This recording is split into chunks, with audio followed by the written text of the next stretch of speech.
ప్రియమైన సహోదరి సహోదరులకు ప్రభువు పేరిట వందనాలు. మీకు మీ కుటుంబానికి యేసుక్రీస్తు యొద్ద నుండి దీవెనలు ఆశీర్వాదములు మెండుగా కలుగునుగాక. ఈరోజు యేసుక్రీస్తు యొద్ద నుండి మీకు బంగారు మాట, దేవుని వాగ్దానము. మత్తయి సువార్త 5వ అధ్యాయము 3వ వచనము. ఆత్మ విషయమై దీనులైన వారు ధన్యులు, పరలోక రాజ్యము వారిది. Blessed are the poor in spirit, for theirs is the kingdom of heaven. పరలోక రాజ్యము వారిదే. దేవునికి మహిమ కలుగునుగాక. దేవుడు నీకు కూడా పరలోక రాజ్యాన్ని ఇచ్చునుగాక. మీ బిడ్డలకు పరలోక రాజ్యాన్ని ఇచ్చునుగాక. మీ ఇంటి వారందరికీ దేవుడు పరలోక రాజ్యమును ఇచ్చునుగాక. ఆమేన్. దేవునికి ప్రియమైన దేవుని బిడ్డలారా, ఆత్మ విషయమై దీనత్వము కలిగి ఉండమని ప్రభువు కొండ మీద ప్రసంగంలో మాట్లాడుతూ ఉన్నాడు. ఆయన కొండ మీద ఉన్నాడు. జనసమూహమును చూచి ఆయన వారి యందు దయ ఉంచి వారిని ఉద్దేశించి వారి కొరకు ఈ బోధను అక్కడ ఆయన ఇలాగును చేస్తూ ఉన్నాడు. అయితే ఆయన మొట్టమొదటిగా మాట్లాడిన ఆ మాట ఏమిటంటే ఈ మాటే, ఆత్మ విషయమై దీనులైన వారు ధన్యులు, పరలోక రాజ్యము అనేటువంటి మాట ఈ కొండ మీద ప్రసంగంలో మొట్టమొదటి మాట. కొండ మీద ప్రసంగంలో మొట్టమొదటి మాట ఈ మాట అయ్యున్నది గనుక, అంటే ఇది ఎంత ప్రాముఖ్యమైన మాటనో ఒక్కసారి మనము అర్థం చేసుకోగలము. దేవునికి స్తోత్రము కలుగునుగాక. కాబట్టి ఆత్మ విషయమై మనం ఎప్పుడు కూడా దీనత్వము కలిగి ఉండాలి. మన మనస్సులో ఎప్పుడు కూడా దీనత్వము అనేటువంటిది కలిగి ఉండాలి. నోరు మంచిదైతే ఊరు మంచిదవుతుంది. ఈరోజు పెద్దలనే మాట అదే, నోటిని జాగ్రత్తగా ఉంచుకోండి అని. నోరు ఎలా మాట్లాడుతుంది? హృదయము నిండిన దానిని బట్టి నోరు మాట్లాడుతుంది. నీ హృదయము దేనితో నింపబడితే దానితోనే నువ్వు మాట్లాడతావు. ఎవరి హృదయము దేనితో నింపబడుతుందో దానితోనే వారు మాట్లాడతారు. అయితే మన హృదయము దేనితో నింపబడాలి? మన మనస్సు దేనితో నింపబడాలి? మన ఆత్మ దేనితో నింపబడాలి? మన తలంపులు దేనితో నింపబడాలి అంటే దీన మనస్సుతో నింపబడాలి. దీనత్వము కలిగి ఉండాలి. దేవునికి స్తోత్రము కలుగునుగాక. మృదువైన మాట క్రోధమును చల్లారుస్తుంది అని పరిశుద్ధ గ్రంథము చెబుతోంది. మృదువుగా మాట్లాడడం మనకి రావాలి. ఎవరైతే మృదువుగా మాట్లాడతారో వారంత ధన్యులు ఈ లోకంలో మరొకరు లేరని గట్టిగా చెప్పవచ్చు మనము. కొందరు నోరు తెరిస్తేనే రాయబడి ఉంది కదా, కొందరు నోరు తెరిచిన సమాధి అని కొందరి గురించి రాయబడి ఉంది. నోరు తెరిస్తే పనికిమాలిన మాటలే, నోరు తెరిస్తే బుద్ధిహీనమైన మాటలే, నోరు తెరిస్తే బూతులే, నోరు తెరిస్తే నోటిలో నుండి వచ్చే మాటే అహంకారంగా ఉంటుంది. నోటిలో నుండి ఏ మాట వచ్చినా గర్వంగా ఉంటుంది. గర్విష్ఠులను ఎదిరించి దేవుడు దీనులకు ఇస్తాడు. కాబట్టి గర్వము అనేది ఏమాత్రం మంచిది కాదు. చాలామంది అనుకుంటుంటారు అది ఏదో గొప్ప విషయము అని. గొప్ప విషయం కాదది. గట్టిగా అరవడము, గట్టిగా మాట్లాడడము, అవసరం వచ్చినప్పుడు గట్టిగా అరవాలి, అవసరం వచ్చినప్పుడు గట్టిగా మాట్లాడాలి. కానీ అసలు హృదయము నిండి ఉండటమే అహంకారంతో నిండి ఉండడం, హృదయము ఉండటమే గర్వంతో ఉండడం. నాకు చదువు ఉంది, నాకు డబ్బు ఉంది, నాకు ఆస్తి ఉంది, నాకు అంతస్తు ఉంది, నాకు బలగం ఉంది, నాకు బంధువులు ఉన్నారు, నేను మాటంటే మాటే, నేను ఏదంటే అదే, నన్ను అడిగేవాడు ఎవ్వడూ లేడు, నేనే పెద్ద అనేటువంటి గర్వము ఉండకూడదు. మాకు డబ్బు ఉంది, మాకు ఆస్తి ఉంది, మాకు వ్యాపారాలు ఉన్నాయి, ఇలాంటివి ఎందుకు పనికిరావు. ఉగ్రత దినమందు నీ ఆస్తి అక్కరకు రాదని దేవుని వాక్యం సెలవిస్తోంది. కాబట్టి ఉగ్రత దినమును జ్ఞాపకం చేసుకుందాం మనం.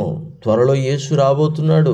అప్పుడు నీ ఆస్తి కానీ, అంతస్తు కానీ, చదువు కానీ ఏది కూడా పనిచేయదు. నువ్వు సంపాదించే లక్షల రూపాయలు, కోట్ల రూపాయలు కానీ ఏది కూడా పనిచేయదు. దేవుని బిడ్డ, ఎక్కడ ఎలా ఉండాలో అక్కడ అలా ఉండు. ఎప్పుడు ఎవరితో ఎలా ప్రవర్తించాలో అప్పుడు వారితో అలా ప్రవర్తించే ప్రయత్నము చేయి. అన్నిటికంటే ముఖ్యంగా దీన మనస్సు కలిగి ఉండమని ప్రభు పేరిట మీకు తెలియజేస్తూ ఉన్నాను. దీనత్వము ఎంతో శ్రేష్టమైనదండి. నిజంగా ధన్యులు ఎవరంటే వారే. దీనులు ఏది అడిగినా పొందుకోగలుగుతారు. దీనులు ఎవరిని ఏది అడిగినా అవతల వారి హృదయాన్ని గెలుచుకోగలుగుతారు. కారణం ఏమిటంటే దీనత్వంలో ఉన్నది అది. మృదువైన మాట క్రోధమును చల్లారుస్తుంది. అంతటి క్రోధాన్నే చల్లార్చగలిగినటువంటి మృదువైన మాట ఎక్కడి నుంచి వస్తుంది? హృదయంలో నుండి వస్తుంది. హృదయంలోకి అది ఎలా వచ్చింది? హృదయం దాంతో నింపబడింది. హృదయం దాంతో ఎలా నింపబడింది? వారి హృదయము ప్రార్థనతో నింపబడి ఉంటుంది. వారి హృదయము వాక్యంతో నింపబడి ఉంటుంది. వారి హృదయము మంచి ఆలోచనలతో నింపబడి ఉంటుంది. వారి హృదయము మంచి ప్రవర్తనతో నింపబడి ఉంటుంది. వారి హృదయము దేవుని కొరకు ఎప్పుడూ కనిపెట్టుకొని ఉంటుంది. వారి హృదయము దేవునికి ఎప్పుడూ విధేయత చూపిస్తూ ఉంటుంది. దేవుడు ప్రార్థించమంటే ప్రార్థించడం జరుగుతుంది. వాక్యం ధ్యానించమంటే వాక్యం ధ్యానించడం జరుగుతుంది. దేవునికి స్తోత్రం. ఇది వద్దు అంటే ఆగుతారు, ఇది చెయ్యాలి అంటే చేస్తారు. దేవుడు చెప్పినట్టుగా వినటువంటి వారై వీరు ఉంటారు. దేవునికి మహిమ కలుగునుగాక. దేవునికి స్తోత్రము కలుగునుగాక.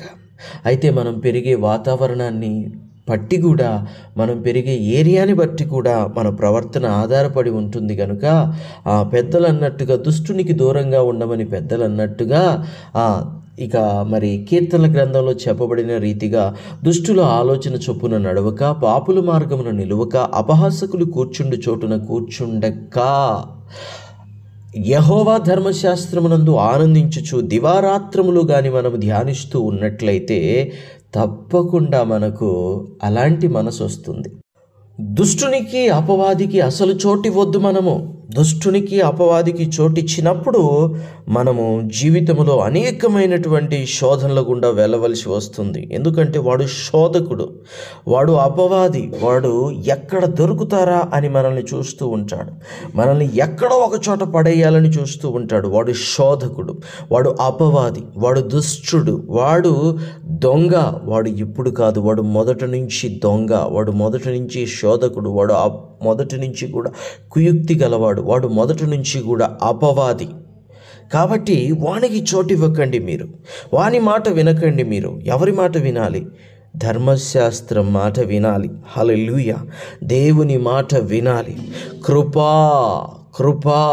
కృపాశాస్త్రం మాట వినాలి. కృపాశాస్త్రం ఏమిటి?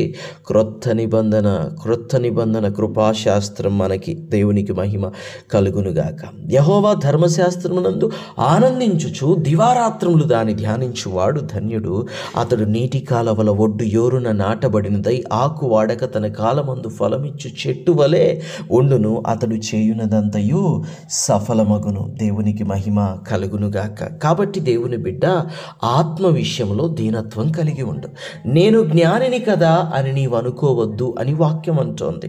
నాకు అన్నీ తెలుసు, నేను చదువుకున్నాను, నాకు ఉద్యోగం ఉంది, అయ్యో నేను లక్షలు సంపాదిస్తున్నాను, నేను బైబిల్ చదవడం ఏమిటి అనేటువంటి అపవాది ఆలోచనని మీలో నుండి తీసివేసి, నువ్వు ఎంతటి ఘనుడవైనా, నీవు ఎంతటి ఘనమైన స్థితిలో నీవున్నా, ఎంతటి గొప్ప స్థితిలో నీవున్నా, అందును బట్టి దేవునికి స్తోత్రం. కానీ బైబిల్ చదవాలి, ప్రార్థించాలి, దేవుని వాక్యంలో నీవు ఆనందించాలి. ఆయన ఆత్మలో నింపబడి, ఆయన ఆత్మతో నింపబడి, ఆయన ఆత్మ ద్వారా నీవు నడిపించబడినట్లయితే దీనత్వం కలిగి నీవు ప్రవర్తించగలుగుతావు. మృదువైన మాట క్రోధమును చల్లారుస్తుంది. దేవునికి మహిమ కలుగునుగాక. ప్రార్థన. తండ్రి, మీకు వందనాలు దేవా, స్తోత్రాలు అయ్యా. మా ఆత్మ విషయంలో, మా మాట విషయంలో మేము మృదుత్వము కలిగి ఉండువారముగా మేము ఉండాలి. తండ్రి, సహాయం చేయండి. మృదువైన మాట మాకు దయచేయండి తండ్రి. దీన మనస్సు మాకు దయచేయండి. నీ ఎదుటను, అలాగే మనుషుల ఎదుటను, మరి పెద్దల ఎదుటను మేము ఎక్కడ ఎలా ఉండాలో మాకు నేర్పించండి దేవా. నీ ఎదుటనైతే తగ్గించుకొని ఎల్లప్పుడూ దీన మనస్సు కలిగి ఉండునట్లుగా తండ్రి, పరలోక రాజ్యము మాకిచ్చున్నట్లుగా పరలోక రాజ్యం పొందుకునేంత దీన మనస్సు మాకు కలిగించుమని, ఎల్లప్పుడూ మమ్మల్ని అలాగున నడిపించుమని యేసుక్రీస్తు శ్రేష్టమైన నామములో ప్రార్థించుచున్నాము తండ్రి. ఆమేన్, ఆమేన్, ఆమేన్. దేవుడు మిమ్మును దీవించి పరలోక రాజ్యాన్ని మీకు ఇచ్చునుగాక. ఆమేన్.